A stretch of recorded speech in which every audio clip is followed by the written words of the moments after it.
มุนที่รอคอยค่ะคิวเยอะมากค่ะเรารออยู่ครึ่งชั่วโมง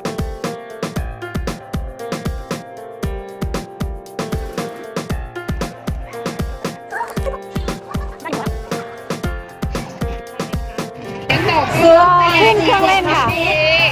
ที่เทศบาลเราสามแก้วก็จัดนะ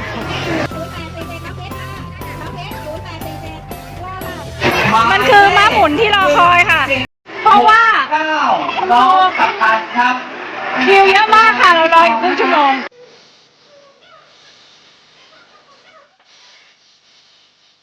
เสืออยู่ไหนเสือลูกหมายเลขที่รอคอยค่ะ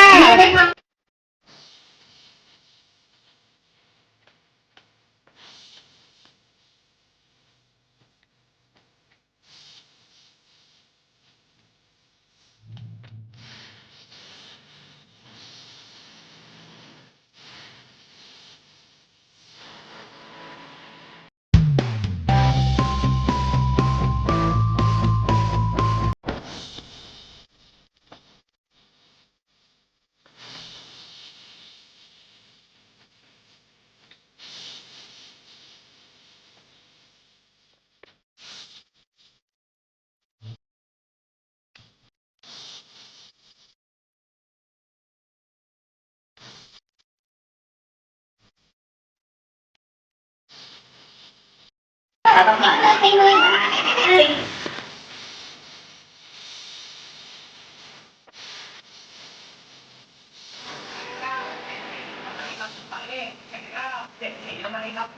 ยเลขหนึ่งเป็นน้องก็ตัดหมายเลขหนึ่งเป็นน้องก็ตัด